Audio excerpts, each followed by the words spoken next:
اور تم بتاؤ خودکشی کرنا ہے تو وہ بتاؤ میں کنویں میں چھلانگ لگا لیتا ہوں۔ یہ صرف اس ڈسٹیمپر کی وجہ سے جو تھوڑا سا اس کے چہرے پہ ہوا ہوا ہے۔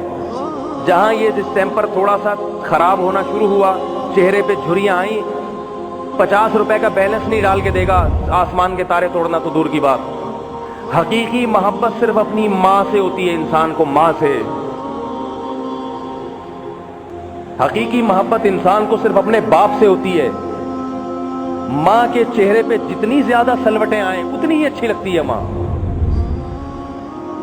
جتنی سلوٹیں آئیں۔ ماں کے چہرہ جتنا اس کی جوانی ختم ہوتی جائے گی، بڑھاپا آئے گا، جتنے دانت اس کے گرتے جائیں گے اتنی ہی اچھی لگنا شروع ہوتی ہے۔ باپ جتنا بوڑھا ہو اتنا اچھا لگتا ہے۔ تو میرے بھائی یہ حقیقی محبت، اللہ ان سے محبت کا حکم دیتا ہے۔ یہ ہے تمہارا باپ، یہ ہے تمہاری ماں، یہ تمہاری بہن، یہ تمہارا بھائی، اور یہ تمہاری بیوی۔ معراج کی رات پہ نبی نے دیکھا کہ کچھ لوگ خوشبودار گوشت چھوڑ کر مردار بدبو والا گوشت کھا رہے ہیں، سڑا ہوا گوشت، کیڑے پڑا ہوا۔ آپ صلی اللہ علیہ وسلم نے جبریل سے پوچھا یہ کون لوگ ہیں کہ اتنا بہترین خوشبودار گوشت موجود ہے مگر یہ کیڑوں والا سڑا ہوا کھا رہے ہیں؟ فرمایا یہ اس امت کے شادی شدہ ہیں جن کے گھر میں حلال بیویاں موجود تھیں مگر وہ حلال چھوڑ کر طوائفوں کے پاس جا کے منہ کالا کرتے تھے۔ آج اللہ نے بتا دیا کہ تو یہ سڑا ہوا گوشت کھا رہا تھا، اللہ نے کر کے دکھایا ان کو کہ تو کیا کھا رہا تھا دنیا میں۔ میں بار بار کہتا ہوں کسی نوجوان کے لیے ایک شادی کافی نہیں ہے، اللہ نے اس کو 4 کی اجازت دی ہے۔ یہ میں اس لیے بار بار کہتا ہوں کہ زنا بند کرو، شادیوں کا دروازہ کھولو۔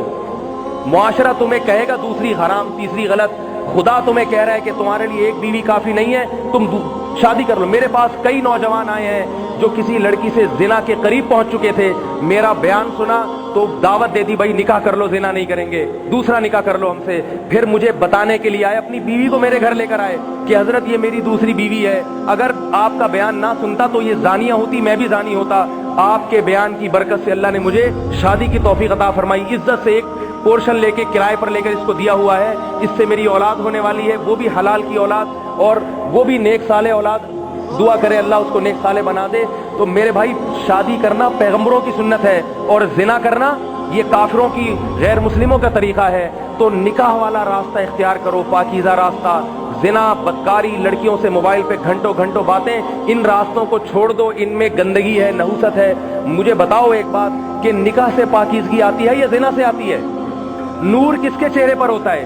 آپ دیکھ لو ایک آدمی شادی کرتا ہے، 2 دن بعد اس کے چہرے پہ کیسا نور ہوتا ہے؟ لوگ کہتے ہیں نا دولہا دلہن کے چہرے پہ نور ہے، اور ایک طوائف خانے سے باہر نکل رہا ہو اس کے چہرے پہ پھٹکار دیکھو۔ ممکن ہے آپ کے ہمیں تو کوئی پھٹکار نظر نہیں آتی، میرے بھائی یہ پھٹکار اس کو نظر آتی ہے جس نے نور بھی دیکھا ہو۔ بھنگی کو اگر کہیں بدبو نہیں آ رہی اس لیے کہ وہ عادی ہو چکا ہے بدبو کا۔ ہم بھنگی بن چکے ہیں، ہم بدبو کے عادی ہو چکے ہیں، ہمیں خوشبو اور بدبو میں فرق نہیں ہوتا۔ ورنہ زنا کرنے والے کے چہرے پہ پھٹکار، اس کے دل میں بے سکونی، گندا عمل، پلید عمل، ننگا کر کے۔ حدیث میں آتا ہے کہ جس مرد نے کسی عورت کے ساتھ زنا کیا ان دونوں کو ننگا کر کے اللہ آگ میں ایک ساتھ جلائے گا۔